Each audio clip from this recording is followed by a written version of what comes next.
Musim semi 1940. 6 bulan setelah memasuki Perang Dunia II, mesin perang Hitler sedang dalam perjalanan menuju Norwegia. Tujuan utamanya untuk mengamankan kendali atas pantai Norwegia, raja, pemerintahan, dan cadangan emas. Malam sebelum invasi di kediaman Fredrik Haslund yang merupakan seorang sekretaris kantor pusat Partai Buruh sedang merayakan pesta ulang tahun anaknya. Namun, seketika suasana meriah itu berubah menjadi menegangkan di saat alarm perang dibunyikan. Seketika waktu itu juga, Fredrik langsung meminta seluruh anggota keluarganya untuk melindungi diri dengan bersembunyi di dalam ruang bawah tanah. Tanggal 9 April pagi hari di Bank Sentral yang berada di kota Oslo dipimpin oleh Gubernur Rik sedang mengatur rencana dalam upaya menyelamatkan cadangan emas negara. Kemudian Rik meminta salah satu pegawainya yang bernama Ingvar untuk mencarikannya mobil yang akan digunakan untuk membawa semua emas menuju cabang Bank Sentral yang berada di kota Lillehammer. Kita kembali ke kediaman Fredrik Haslund. Terlihat dia sedang berdebat dengan istrinya yang menginginkan untuk pergi mengevakuasi keluarganya. Sedangkan di sisi lain, Fredrik tidak bisa dikarenakan harus kembali bertugas.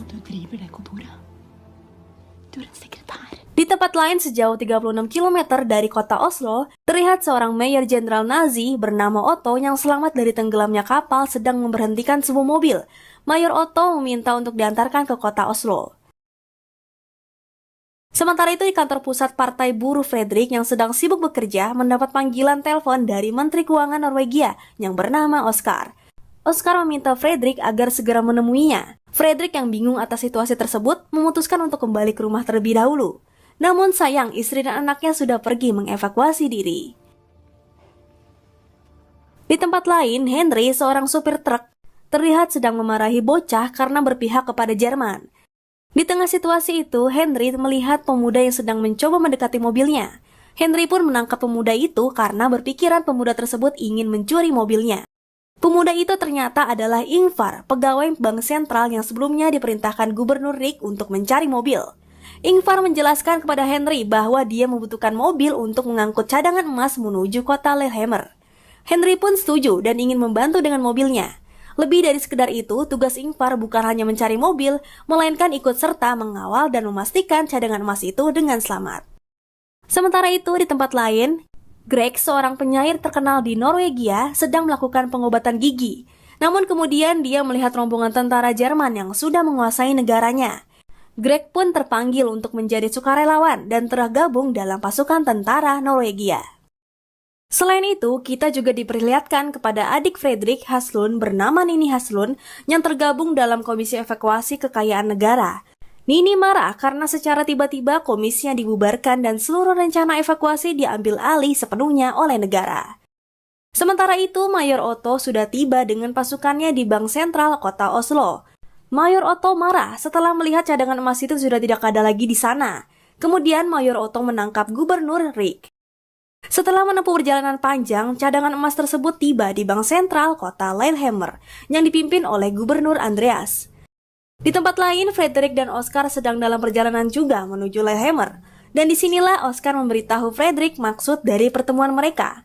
Oskar selaku Menteri Keuangan Norwegia memerintahkan Fredrik agar memimpin pengangkutan cadangan emas menuju pantai barat Andalnes yang dikuasai oleh sekutu karena Oskar tidak yakin cadangan emas itu akan aman apabila tetap disimpan di Lillehammer. Mendengar hal itu, Fredrik merasa terkejut dan merasa tidak pantas mengemban tugas seberat itu. Namun keputusannya sudah bulat dan dia tidak dapat menolaknya. Sementara itu, Gubernur Rik yang ditangkap Mayor Otto terus diintegrasi, namun dia tetap bungkam dan enggan memberitahu.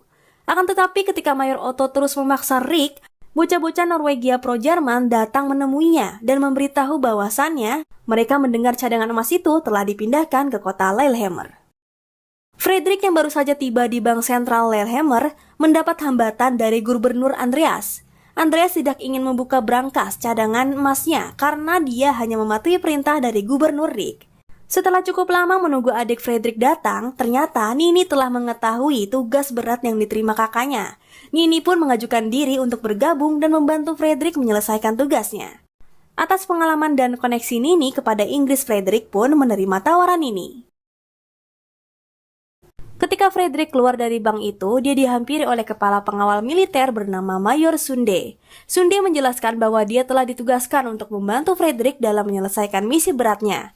Setelah itu, mereka berdua mencoba meyakinkan Andreas agar mau membuka brankas cadangan emas, namun Andreas tetap dengan pendiriannya sehingga cukup membuat Mayor Sunde marah. Sunde pun mengancam akan menembak Andreas dan meledakkan brankas itu dengan bahan peledak. Dengan keadaan gugup serta ketakutan, Andreas mau membukanya, meskipun dia memerlukan waktu yang cukup lama untuk dia mengingat kembali kode brankasnya. Tapi akhirnya brankas itu berhasil terbuka. Tidak butuh waktu lama, mereka langsung bergegas mengangkut peti-peti berisi emas batangan itu ke dalam mobil. Mayor Sunde yang melihat Ingvar dan Henry sedang bermalas-malasan langsung datang menghampirinya. Sunde memberi tugas kepada mereka berdua untuk pergi memantau situasi dikarenakan tentara Jerman telah mengerahkan pasukan penerjun payung. Setelah didata tercatat 1.503 peti emas batangan, 39 barel koin dengan total berat 52 ton yang harus diserahkan Gubernur Andreas kepada Fredrik. Semua cadangan emas itu langsung dibawa dengan kereta menuju pantai barat Aldanes. Mayor Otto yang telah tiba di Bank Sentral Lillehammer kembali dibuat marah karena tidak mendapatkan emas yang dia inginkan. Dia pun menangkap Gubernur Andreas. Di sisi lain, Ingvar dan Henry terus bergerak menyisiri rel kereta dan memantau situasi. Namun di tengah perjalanan laju mereka terhenti karena melihat ada salah satu tentara Jerman tersangkut di jembatan. Henry mengira tentara itu telah mati, akan tetapi ketika Henry mendekat ternyata tentara itu masih hidup dan mencoba memberikan perlawanan dan tidak sengaja menjatuhkan granat yang seketika menimbulkan kekacauan. Tidak lama setelah kejadian itu, kereta yang berisi rombongan Fredrik dan Mayor Sunde pun datang. Mereka melihat banyak tentara yang telah mengepung di pinggir bukit. Terlihat juga Ingvar dan Henry yang telah mereka tangkap. Tapi untungnya tentara-tentara itu adalah sukarelawan pro-Norwegia yang artinya berada di pihak mereka sehingga Ingvar dan Henry pun dibebaskan. Perjalanan mereka pun berlanjut malam dan siang. Mereka lalui hingga laju kereta mereka kembali terhenti oleh rombongan tentara di depan mereka. Hal yang cukup membuat mereka panik karena mengira itu adalah pasukan tentara Jerman. Tanpa disangka, ternyata itu adalah Nini dan pasukan tentara Inggris yang akan menjamin keamanan mereka hingga sampai di pantai Aldanes. Singkat cerita, mereka pun tiba di pantai Aldanes. Tidak butuh waktu lama, mereka langsung memindahkan peti-peti itu ke dalam kapal. Namun, seperti biasa, sebelum dipindahkan, Fredrik harus mendata kembali semua petinya. Hal itu pun cukup membuat Mayor Sunde kesal karena memerlukan waktu yang lama dan benar saja Mayor Otto yang terus melakukan pengejaran datang dengan pesawat pengebom. Mayor Sunde seketika membatalkan pemindahan emas ke dalam kapal, kemudian memutuskan untuk kabur serta melanjutkan perjalanan mereka.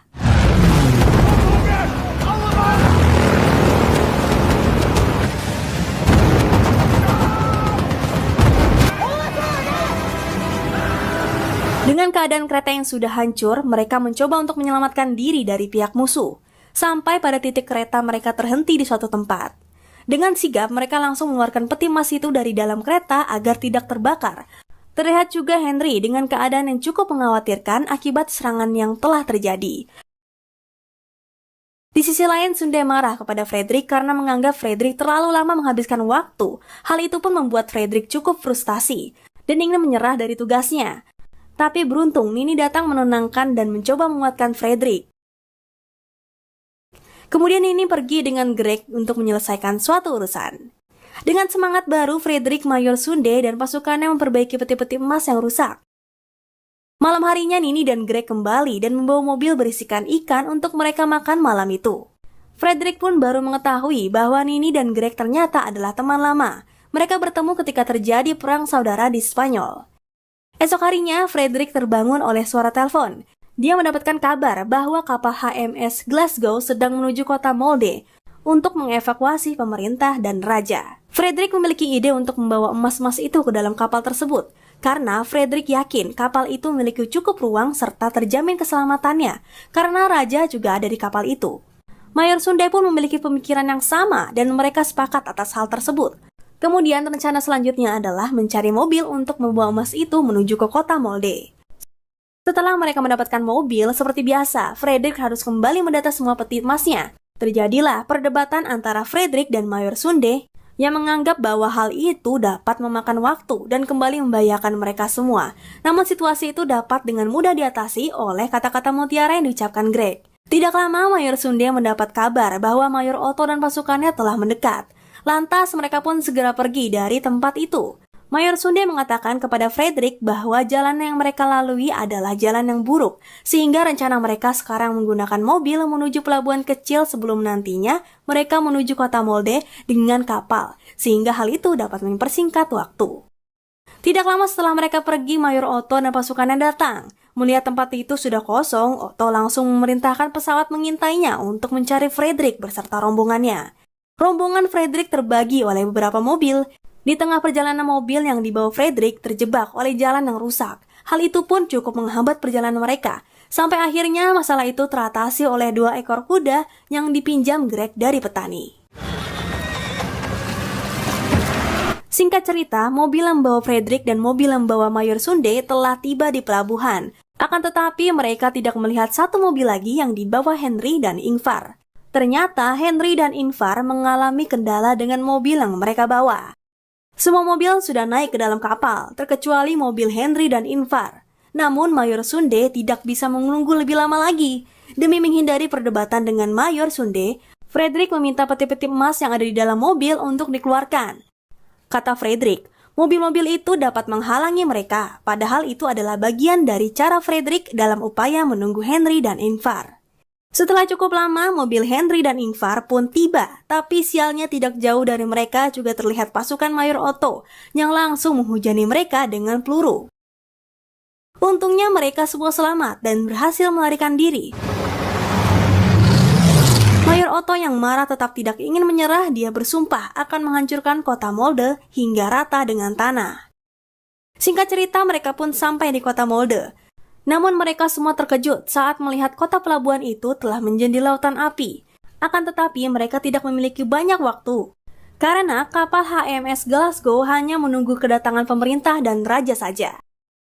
Ketika mereka belum selesai memindahkan semua peti-peti emas itu ke dalam kapal raja, dan rombongannya pun tiba, yang artinya waktu mereka telah habis. Tidak semua peti emas berhasil dipindahkan. Tersisa 18 ton emas lagi, yang masih harus menjadi tanggung jawab Frederick. Tak lama setelah kapal raja pergi, mereka mendapatkan serangan brutal dari pihak musuh.